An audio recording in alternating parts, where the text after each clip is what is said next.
जय गुरुदेव भक्तों, जय बाबा नीम करोरी महाराज की जय हो। बाबा नीम करोरी हमेशा कहते थे कि मनुष्य को अपने जीवन में तीन चीजें हमेशा स्मरण रखनी चाहिए: गुरु, भगवान और मृत्यु। गुरु, सबसे पहले गुरु के बारे में कहते हैं कि गुरु तो सब देवों का देव है। गुरु बैरा गुरु बावरा, गुरु देवों का देव। गुरु तो देवों का देव है। गुरु तो ब्रह्मा भी है, गुरु विष्णु भी है और गुरु महेश भी है। गुरु सर्जन करता भी है, गुरु पालन करता भी है और गुरु संहारक भी है। गुरु ब्रह्मा गुरु विष्णु गुरु देवो महेश्वराय, गुरु साक्षात पार ब्रह्म तस्मै श्री गुरुवे नमः। हे श्री गुरुदेव, आपके चरणों में प्रणाम। आपके चरण रज हमारे माथे पर शोभित हो, इससे बड़ा कोई फल हमें इस दुनिया में मिल नहीं सकता। गुरु के बारे में क्या वर्णन करें? गुरु का वर्णन तो किया ही नहीं जा सकता। कहते हैं कि 7 समुद्र की मसीह करूं, लेखन सब बन रहा है। सब धरती कागज करूं, गुण गुण लिखा न जाए। कि अगर मैं 7 समुद्र की मसीह स्याही बना लूं, 7 समुद्र की मसीह करूं, लेखन सब बन रहा है। और अगर सारे जंगलों को, अगर मैं हर शाखा को भी मैं लेखनी बना लूं, सब धरती कागज करूं और सारी धरती को अगर मैं कागज बना लूं, सब धरती कागज करूं, गुरु गुण लिखा न जाए, तब भी गुरु का गुण लिखा नहीं जा सकता। गुरु गोविंद दो खड़े, काके लागू पाए, बलिहारी गुरु आपने जो गोविंद तिरो मिलाए। हे गुरुदेव भगवान, आपके बिना तो मैं कुछ भी नहीं था। आपके चरणों की रज अगर मेरे माथे पर शोभित हुई है, तभी श्री भगवान के दर्शन मुझे हुए हैं। हरि रूठे गुरु ठोर है, गुरु रूठे नहीं ठोर। अगर हरि रूठ भी जाए तो हमारे पास ठिकाना है, हम गुरु के शरण में जा सकते हैं। लेकिन अगर गुरु रूठ जाए तो कहीं ठोर नहीं है इस दुनिया में। गुरु बैरा गुरु बावरा, गुरु देवों का देव। तो बाबा नीम करोरी जी महाराज कहते हैं कि 3 चीजों का हमेशा स्मरण रखना चाहिए। सबसे पहला गुरु और दूसरा भगवान। कहते हैं कि राम नाम करते करते सब काम बन जाते हैं, महाराज जी हमेशा कहते थे। एक बार दादाजी महाराज जी को देखने नदी किनारे जाते हैं। पता चलता है कि महाराज नदी के किनारे से उस पार गए थे। काफी समय हो गया दादा को नदी किनारे महाराज जी का इंतजार करते करते, लेकिन महाराज जी का कहीं कोई अता पता नहीं था। बाकी भक्त भी महाराज जी की प्रतीक्षा कर रहे थे। शायद महाराज जी आए ना आए, कुछ नहीं पता था। अंत में दादा ने राम बाण छोड़ा।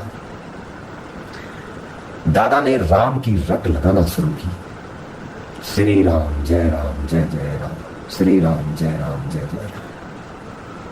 और कुछ समय राम श्री राम रटने के बाद एक नाव आती हुई दिखाई दी और उस नाव में महाराज जी सवार थे और दादा से आकर बोले कि राम नाम कहते कहते सब काम बन जाते हैं। शायद उस दिन महाराज जी आने वाले नहीं थे, लेकिन राम नाम में इतनी शक्ति है, प्रेम में इतनी शक्ति है कि गुरु और भगवान खींचे चले आते हैं।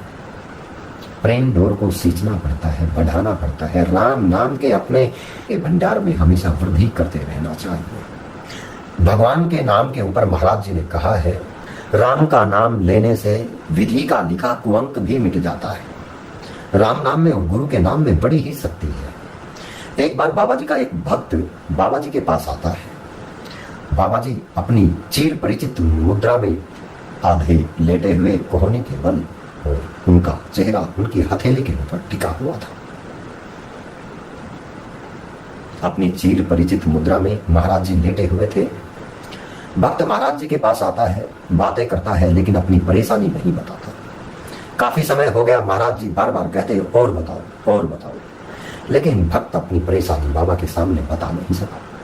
काफी समय गुजर गया, फिर महाराज जी ने ही पूछ लिया, बताता क्यों नहीं अगर कोई परेशानी है तो। भक्त ने कहा, महाराज कोर्ट में मेरा जो केस चल रहा है, स्कूल का केस था, स्कूल की जमीन का।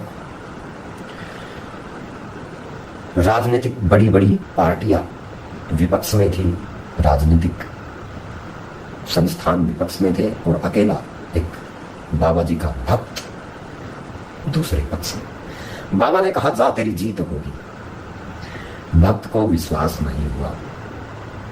महाराज जी भक्त के मन की बात जान गए। महाराज जी ने फिर कहा, हमने कह दिया जा, तेरी जीत हुई। भक्त ने कहा कि महाराज कहीं आप मेरा मन रखने के लिए तो नहीं कह रहे हैं। महाराज जी अपनी अधलेटी मुद्रा से उठकर बैठ गए और बोले, मंत्र महामणि विषय व्याध के मेटत कठिन कुंत भाल के। कहा कि हम में वो सामर्थ्य है जो हम विधि का लिखा हुआ कुंत भी मेट सकते हैं। मंत्र महामणि विषय व्याध के जीवन के सर्पदंश रूपी जहर को मारने के लिए हम मंत्र महामणि समान है। मेटत कठिन कुंक भाल के, और जो कठिन कुंक है, जो माथे पर लिखे हुए जीवन के कर्मों के जो फल है, मेटत कठिन कुंक भाल के, हम वो मेटने में सामर्थ्य रखते हैं, हम उनको मेटने का सामर्थ्य रखते हैं। तो महाराज जी के भक्त को उसके बाद सांत्वना मिली और जीत उन सबको हराते हुए महाराज जी के एक छोटे से भक्त की जीत हुई। जीत कैसे ना होती, महाराज जी तो साथ है, गुरु तो साथ है। गुरु अगर साथ है तो काल से तो क्या, गुरु महाकाल से भी लड़ जाएंगे आपके लिए। आपको डर काल का नहीं, फिर महाकाल का भी नहीं है। गुरु ने हाथ पकड़ा हुआ है। हमेशा गुरु का स्मरण कीजिए। गुरु, भगवान और मृत्यु तीनों का स्मरण रखिए। गुरु का स्मरण रखोगे, कहीं गलत नहीं होगी, कहीं घबराओगे नहीं। बाधाएं आएंगी, गुरु को पुकारो। गुरु कहते हैं कि आप मेरा हाथ छोड़ सकते हैं, लेकिन एक बार मैं जिसका हाथ पकड़ लेता हूं उसका हाथ कभी नहीं छोड़ता, जन्म जन्मांतर तक नहीं छोड़ता। गुरु आपको संकेत भी देते रहते हैं, कभी कभी आपके स्वप्न में भी आते हैं। कौन सा सपना है जो अब हम जी रहे हैं, ये सपना, या फिर जिस सपने में महाराज जी आते हैं वो सपना है। महाराज जी ने स्वप्न के बारे में भी एक बात कही थी। जब एक महाराज जी की भक्त आती है महाराज जी के पास कि महाराज जी आप मेरे घर खाना खाने नहीं आए। महाराज जी ने कहा था कि आया तो था। भक्त बोले कि नहीं महाराज, वो तो सपने में आए थे। महाराज जी बोले कि ये स्वप्न है या वो स्वप्न था। तो महाराज जी सभी भक्तों के स्वप्न में आते हैं, सभी को दर्शन देते हैं, आज भी दर्शन देते हैं। और महाराज जी बड़ी मीठी और बड़ी प्यारी बातें करते हैं स्वप्न में। महाराज जी कहते हैं कि भक्त तो मुझ में मिल जाएगा। हम कहते हैं कि महाराज हम इस लायक नहीं, हम तो आपके चरणों की धूल के लायक भी नहीं है, हम तो पापी हैं। गुरु अपने भक्त पर कितनी कृपा करते हैं, भक्त जान भी नहीं सकता, सोच भी नहीं सकता। गुरु को सदैव स्मरण कीजिए। अगर विकट परिस्थिति में आपने गुरु को पुकारा तो वैसे तो गुरु ने आपका हाथ हमेशा पकड़ ही रखा है, लेकिन अगर गुरु को पुकार भी लिया तो फिर आपका कोई बाल बाका भी नहीं कर सकता। परिस्थितियां आएंगी, हवाएं चलेंगी, झोंके आएंगे, लेकिन निकल जाएंगे। भगवान का हमेशा स्मरण रखना चाहिए। अब बारी आती है कि हमारे अंदर भाव कैसा है, हमारा मन कैसा है। हम सब मन के बस में चलते हैं। जो मन के बस में नहीं है वो तो साधु कोई बिरला ही है। जो मन के अवसा नहीं वो साधु कोई है ना।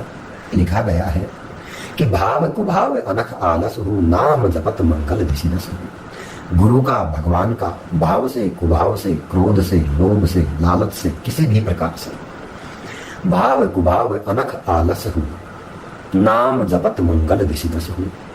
भगवान का, श्री गुरुदेव महाराज का नाम और केवल नाम जपने से, नाम जपत मंगल दिशिनस हूँ, नाम, केवल नाम जपने से दसों दिशाओं में मंगल ही मंगल होता है।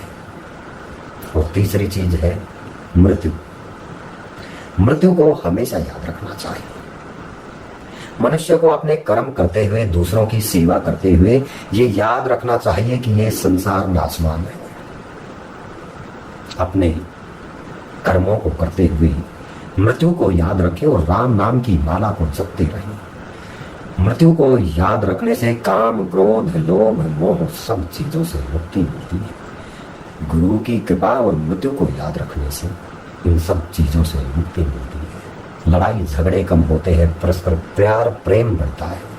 तो बाबा द्वारा बताई गई इन 3 चीजों को हमेशा याद रखे मनुष्य, गुरु को, भगवान को और मृत्यु को, और सदा ही निरंतर जय गुरुदेव, श्री गुरुदेव, राम सिया राम, सिया राम, जय जय राम करते करते अपने जीवन का निर्वाह करो। महान संतों ने सभी ने, किसी ने राम तो किसी ने भगवान श्री कृष्ण के नाम जप का रास्ता दिखाया है साधारण मनुष्यों। बाबा कहते थे कि राम कृष्ण को पूजते थे और कृष्ण जी राम को पूजते थे। इन दोनों में कोई अंतर नहीं है, ये दोनों एक ही है। हमारा भारतवर्ष बड़े ही महान ऋषि मुनियों से भरा पड़ा है। श्री देवराहा बाबा भी कहते थे कि हमें हमेशा, साधारण मनुष्य को हमेशा राम नाम रखना चाहिए। एक लकड़ी है राम नाम और दूसरी लकड़ी है हृदय। देवराहा बाबा के वचन है। एक लकड़ी है राम नाम और दूसरी लकड़ी है हृदय। जब हृदय की लकड़ी पर निरंतर राम नाम की लकड़ी की रगड़ पड़ेगी तो निश्चित ही राम का साक्षात्कार हो जाएगा, इसमें कोई संदेह नहीं है। बाबा देवराहा बाबा के वचन है ये।